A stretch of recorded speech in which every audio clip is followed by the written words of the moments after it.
Olá, queridos amigos, uma alegria muito grande retornarmos a este programa Jesus, luz, sol das nossas almas, das nossas vidas, da Associação Assistencial Espírita Messe de Amor.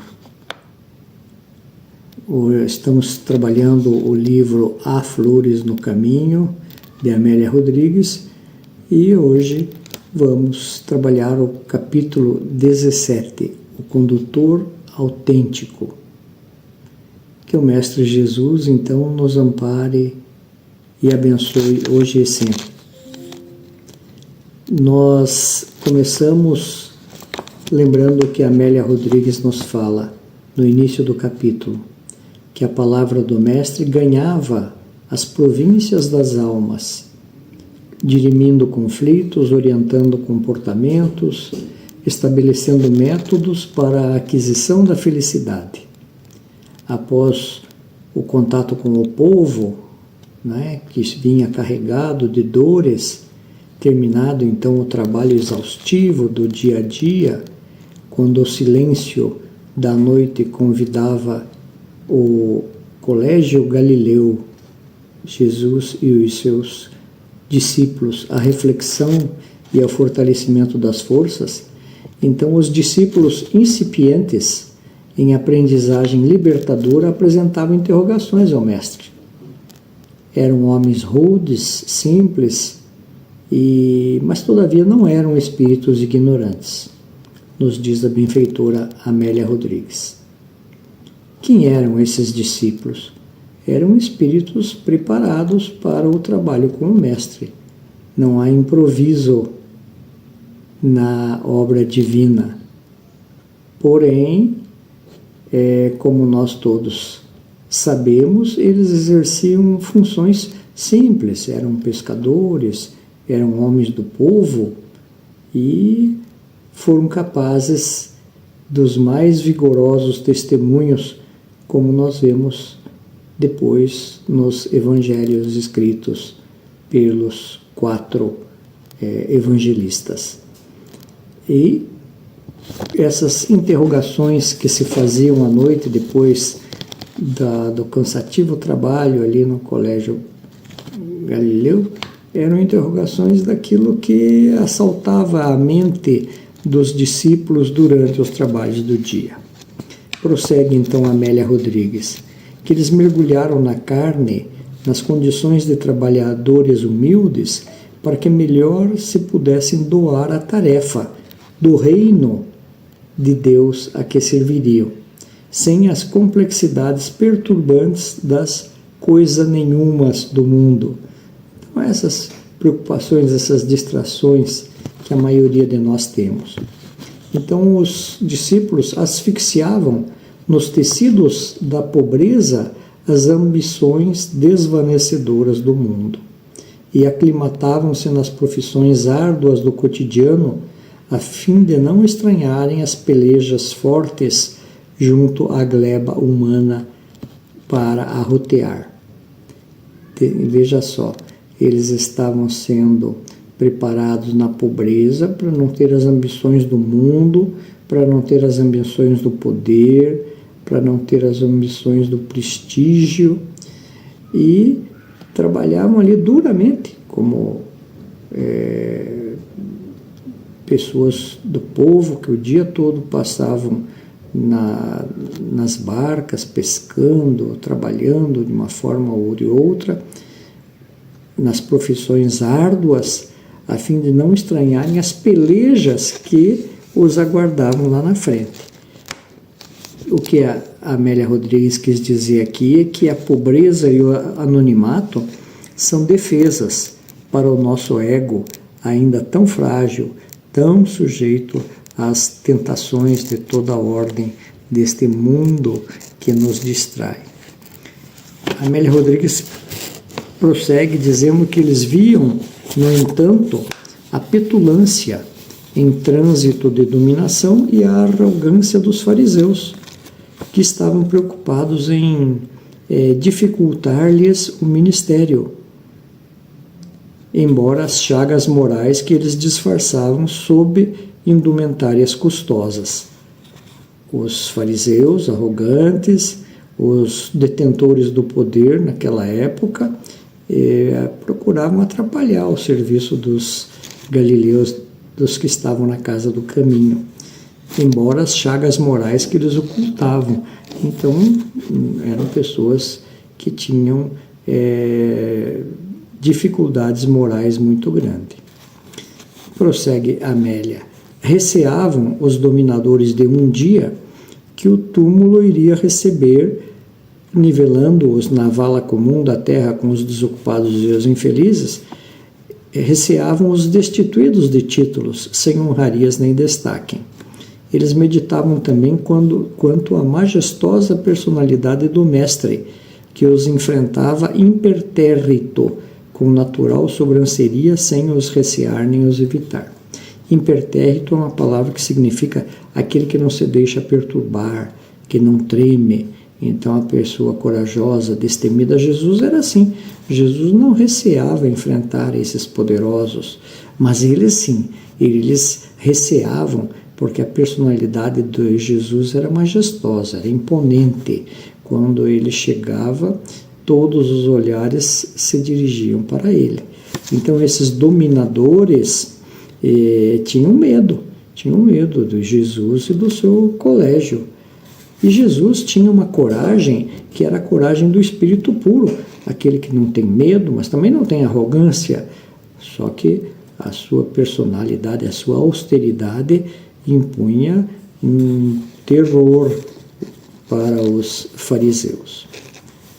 Prossegue Amélia Rodrigues dizendo que naquele dia o esforço desprendido no atendimento à dor e à ignorância fora exaustivo. Quando as atividades terminavam, no final do dia, o povo já buscava suas casas, o mestre foi interrogado por um fátuo zelota. Fátuo significa um tolo, um vaidoso, um zelota que se apresentava na condição de preservador da pureza da fé, falando em nome da lei e da religião, armado contra aqueles que não se lhe submetiam à autoridade. Carcomido pela inveja, embora envergando a posição brilhante e rápida do destaque de que seria objeto, ambicionava mais e, cego na insânia, investiu prepotente desejando impedir a trajetória da Boa Nova. Então, o que esse zelota fez? Ele interrogou Jesus. Quem eram os zelotes, ou zelotas? O Evangelho nos descreve eles como sendo aquele movimento político-religioso que tinha no tempo de Jesus e que lutava pelo fim da dominação romana em Israel. Eles eram defensores da independência dos judeus e diziam que não se deveria pagar impostos a um imperador pagão, que era o imperador romano, mas eles estavam até dispostos a usar da violência para restabelecer, então, a autonomia do povo judeu. E esse zelote, tolo, vaidoso, como está ali, fátuo, ele ameaçando o mestre, ele proibiu o mestre de falar e de agir em nome das pessoas de Israel, dizendo, colérico, que Jesus não atuava sob a direção do templo nem dos doutores de Jerusalém. Ele quis dizer que Jesus não os representava e que então Jesus parasse de falar em nome de Deus.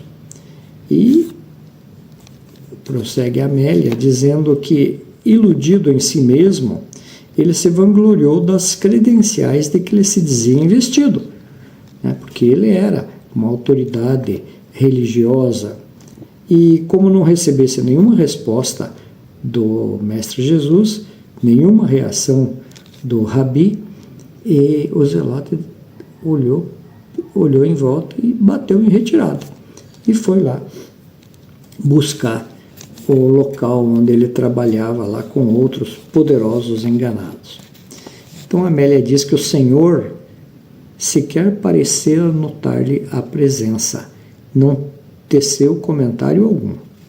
Naquele habitual intervalo da noite, reservado ao diálogo íntimo, Simão Pedro, com carinho e respeito, perguntou ao mestre: por quê? que o mestre ficara em silêncio. Toda noite eles tinham essas tertúlias, conversavam. E nessa noite, então, Pedro perguntou a Jesus por que diante da conversa do Zelote, que o proibira de falar e de agir em nome do templo, Jesus ficara calado. Jesus então disse a Pedro: a boa nova é a mensagem do amor sem peia nem fronteira. A Deus primeiro e ao próximo logo depois. Amar a Deus em primeiro lugar e ao próximo como a si mesmo. Essa era o maior mandamento, aquele que resumia toda a lei e os profetas. E Jesus continua: libertando o homem da ignorância, não o submete a nenhum outro homem, concitando, porém, o aprendiz ao respeito, à ordem, aos deveres, mas nunca à dependência de aparentes autoridades, que a si mesma emprestam títulos que passam e posições que disputam com ferro e malícia, servindo apenas à própria vaidade e não ao verdadeiro bem. Então Jesus já colocou esse zelota nessa condição de pessoa vaidosa, né? Suposta autoridade, emprestava títulos que de fato não merecia. Jesus disse: isoladas, essas pessoas exigem considerações que não tributam aos outros, mas evitam conviver com a dor. E elas permanecem em elaborações confusas, pergaminhos a que atribuem determinada e exagerada importância, mas que o tempo apagará, gastará, quando na verdade deveriam conviver com a dor do próximo para tentar amenizá-la. Esta era a mensagem da caridade.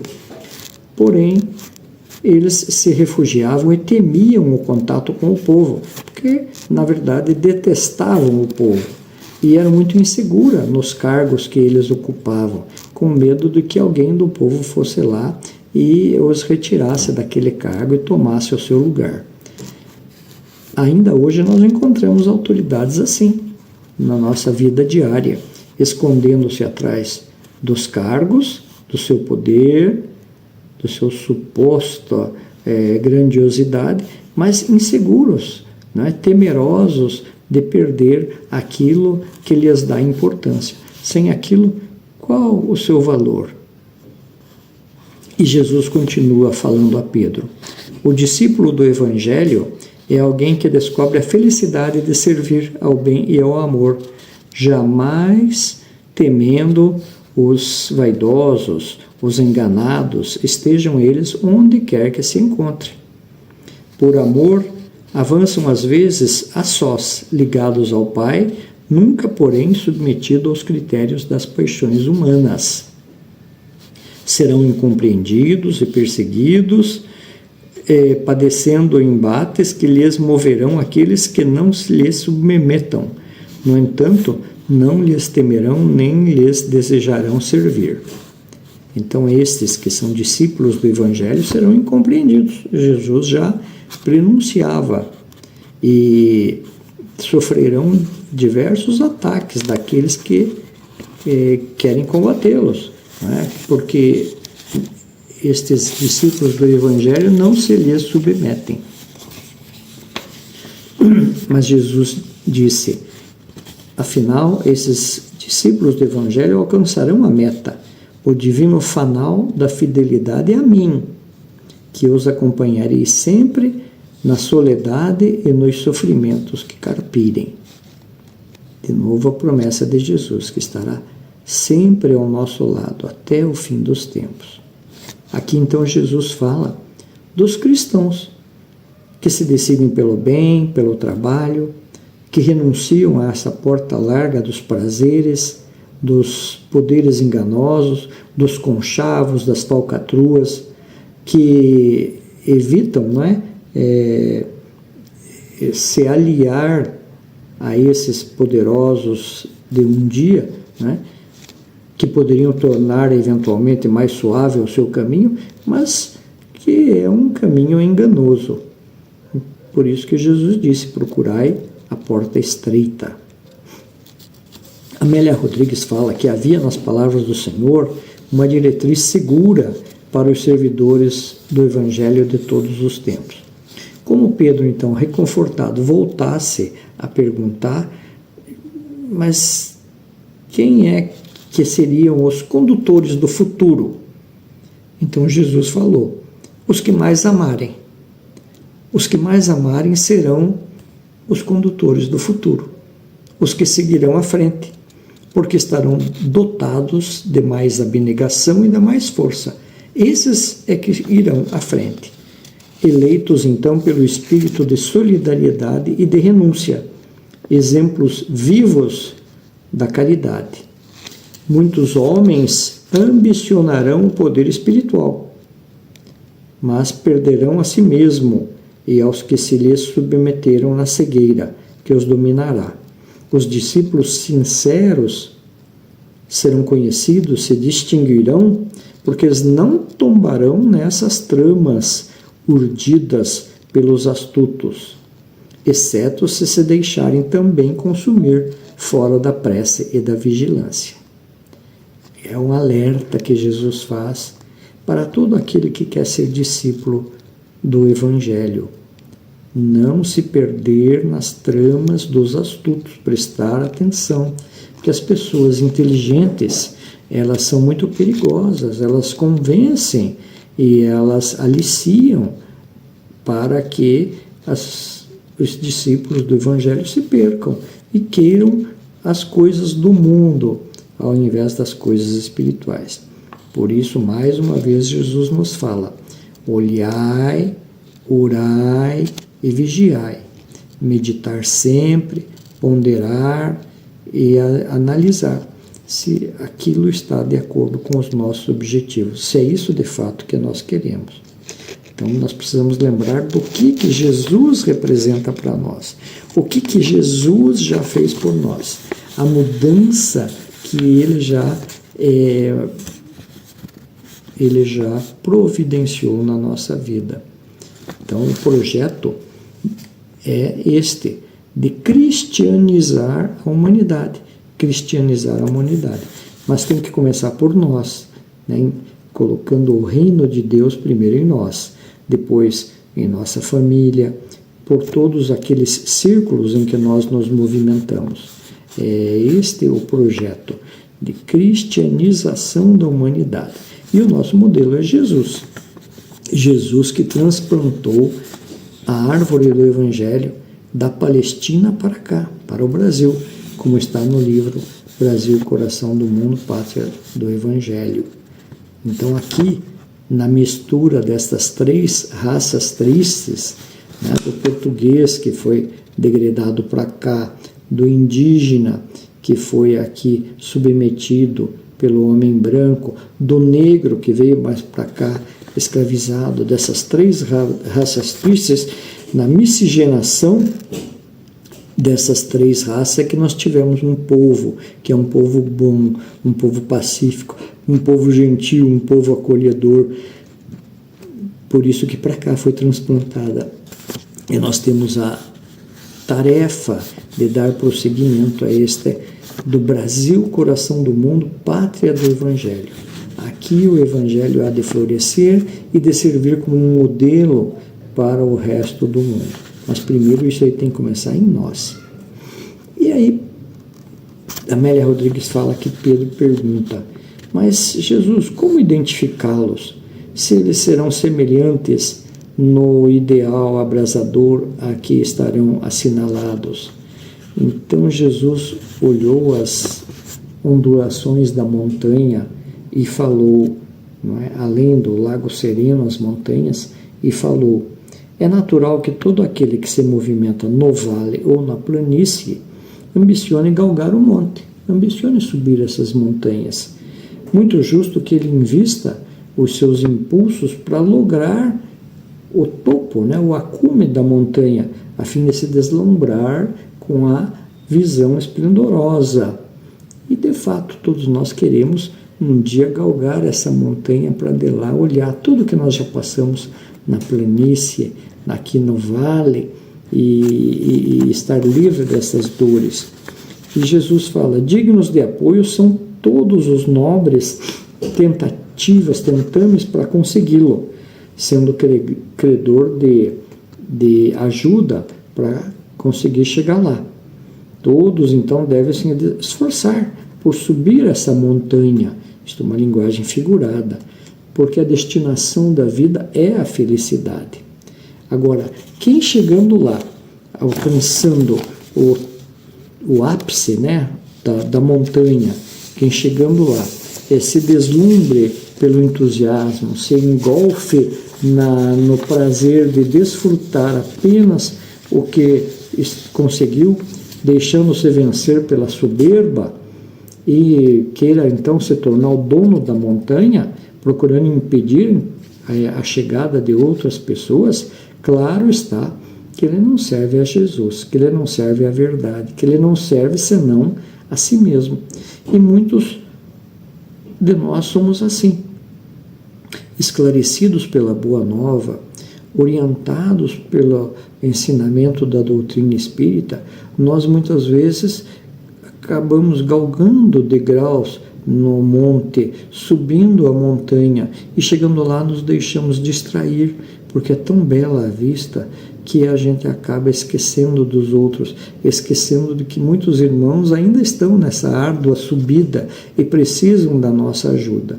O que Jesus diz então é que nós não devemos perder o foco, que nós estamos aqui na Terra com a missão de nos iluminarmos e auxiliarmos na iluminação dos irmãos do Calvário, dos irmãos que ainda sofrem por não acreditar em Deus, os irmãos que ainda sofrem pela ignorância, os irmãos que sofrem nessa escarpada árdua da evolução. Ninguém de nós nasceu aqui no Brasil por engano. Brasil que é a pátria do Evangelho. Brasil onde a espiritualidade aflora de forma abundante. Neste país tropical, maravilhoso. Mas para nós instalarmos o reino de Deus na Terra, o que Jesus nos alerta é que é preciso nós começarmos dentro de nós, depois dentro do cadinho do nosso lar, depois dentro dos pequenos círculos onde nós nos movimentamos. Aceitar então o convite de Jesus é escolher o seu jugo que é suave, que é leve, ao invés do jugo do mundo. Lembrar que o inimigo não é o outro, não é a pessoa que nos dificulta a caminhada. O inimigo, de fato, está dentro de nós, está dentro das nossas imperfeições, está dentro daquilo que nós ainda precisamos burilar. Então, que nós, ao subir esta montanha, não nos deixemos vencer pela soberba e lembremos do outro que está ao nosso lado. Basta que a gente esteja atento, olhai, então é isso, né? O olhar atento, olhai, orai e vigiai. Então nós temos que estar atento. Às vezes ao nosso lado está o irmão pedindo socorro e nós podemos com muito pouco ajudá-lo, e muitas vezes nós estamos com pressa, perdidos na pressa, e por isso esquecemos de exercer o nosso papel. Lembram-se do bom samaritano? Se ele estivesse com muita pressa, de fato ele passaria também por aquele que foi assaltado e estava caído na estrada e não lhe socorreria, não o levaria até a estalagem para que lhe dessem socorro. Mas ele parou, fez primeiro a caridade, depois seguiu adiante. E ainda disse que na volta passaria e pagaria ao dono da estalagem tudo quanto ele tivesse gasto no socorro ao necessitado. Então, que a nossa pressa não nos impeça de ver aquilo que de fato nós precisamos fazer em relação ao outro. E Jesus continuou na resposta a Pedro: equivoca-se e agride, teme e ameaça os que seguem na retaguarda, aquele que se deixa vencer pela soberba, né? Porém, vitimado em si mesmo, tombará no turvelinho das ilusões acalentadas, para despertar na horizontalidade do túmulo mais tarde sofrido e infeliz. Que nós, então, não percamos tempo, não nos equivoquemos, auxiliemos aqueles que seguem na retaguarda, porque isso será o nosso passaporte, isto será o nosso ingresso num mundo melhor. E Jesus ainda fala a respeito dessa montanha figurada, né? A montanha do bem, quando conquistada, continua do Pai Criador para a felicidade de todos os que marcham estrada acima na ingente luta da ascensão. Silenciando, Jesus distendeu o olhar pela noite agradável e fresca, enquanto o mar, varrido por ventos brandos, prosseguiria na sua cantilena, arrebentando ondas nas areias úmidas. E eu me lembro a esse propósito de uma poesia muito bonita que tem no livro Parnaso de Além Túmulo, primeiro livro psicografado por Francisco Xavier, e que tem poesia de dezenas de autores diversos, uma poesia que é atribuída ao espírito que se chama Alma Eros, e tem o título O Irmão, e que fala de que nós não devemos negar socorro ao irmão que sofre na subida ingente da escalada da vida e que ainda se assusta com tudo que acontece na sua ignorância, na sua pobreza emocional, porque nós já passamos por esse caminho. Ontem nós passamos por ali e possivelmente fomos ajudados por almas boas, iluminadas, que nos permitiram chegar hoje ao local onde nós estamos. Nós estamos devagarinho subindo esse monte. Quem sabe já galgamos alguns degraus. Não é? Ainda nos falta muito, mas contamos com a ajuda de almas boas. Então, que nós sejamos as almas que vão ajudar esses que estão ainda na retaguarda, que estão precisando desse apoio. Basta que nós olhemos atentos à nossa volta, que nós possamos amar tanto as pessoas que não distingamos, então, como já disse um outro benfeitor, que não distingamos o malfeitor do benfeitor, tratemos a todos de forma igual, que não distingamos o adversário do amigo, tratemos todos com muito amor, que procuremos ter próximos a nós os exemplos, lembrando sempre daqueles que foram nossos contemporâneos, daqueles que nós conhecemos e que puderam, na sua vida, exercitar as lições do Mestre Jesus. Nós temos aqui em Ponta Grossa exemplos maravilhosos. Vou lembrar de um só, seu Guaraci Paranavieira, nosso querido amigo, né, Guaraci, que depois, em espírito, através de Divaldo Franco, lançou aquela magnífica obra Perfis da Vida. E o primeiro capítulo é o perfil de Jesus. Lindíssima, lindíssima página. Lembremos do exemplo de Divaldo Franco, quase 100 anos dedicado ao bem, ao próximo.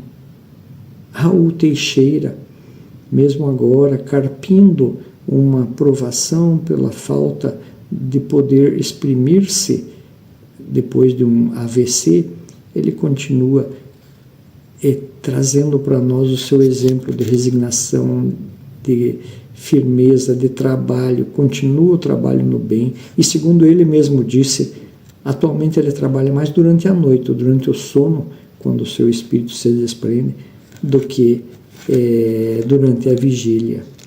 Lembremos do exemplo de Chico Xavier, nosso querido Chico, alma boa, dedicação ao próximo ao limite, mesmo com todas as limitações físicas que ele tinha, muitas doenças de angina, da falta de visão, dificuldade de locomoção. Chico trabalhou até os 92 anos de idade. A irmã Dulce, considerada então por muitos a Santa Dulce dos pobres, a igreja até a beatificou. Ela que dormiu por mais de 30 anos numa cadeira. Por que isso? Por quê? Porque ela amava muito uma irmã dela, uma irmã que era a Dulcinha, que havia passado por uma gravidez de altíssimo risco, e ela então, na sua fidelidade a Jesus, fez uma promessa, que se sua irmã se curasse, não viesse a falecer, ela, em agradecimento, dormiria daí numa cadeira de madeira. Isso ela fez em 1956, essa promessa, e dormiu por 30 anos nessa cadeira. Ela só voltou a dormir num leito 30 anos depois, quando estava já com a saúde bem abalada, e os médicos recomendaram ela, em 1985, que voltasse para o leito. E ela veio a desencarnar em 1992, mas deixou uma obra maravilhosa lá na cidade de Salvador, e ela é tida mesmo por muitos como um espírito protetor até hoje da pobreza. Emmanuel, nosso querido Emmanuel, um exemplo para nós, ele que foi o mentor de Chico Xavier durante todo o trabalho mediúnico do Chico, ele que nos falava assim em tom de brincadeira que ele desejava muita pá para nós, muita pá, não era paz, era pá, que significa então pá, aquele instrumento, né, que cava a terra. Então muita pá era muito trabalho, muito esforço, muita dedicação, e ele dizia que isso é que é necessário para sermos felizes.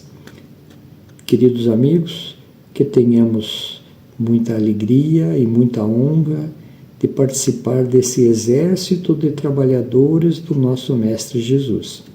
Que nós possamos marchar juntos em busca para chegarmos juntos a este mundo da regeneração que se avizinha. Lembremos do título desta lição de hoje, que é o capítulo 17 do livro A Flores no Caminho, o condutor autêntico. Então, o condutor autêntico de todos nós é Jesus. Que sigamos o seu caminho e procuremos trazer a paz de Jesus no nosso coração. Que fiquemos todos em paz, que o Mestre Jesus esteja no coração de cada um e que possamos nos encontrar brevemente em outra oportunidade. Muito obrigado pelo convite que me fez a Casa Messe de Amor e um grande abraço aos amigos todos queridos dessa nossa querida casa lá da cidade de Ponta Grossa. Um abraço e até breve. Fiquem com Deus.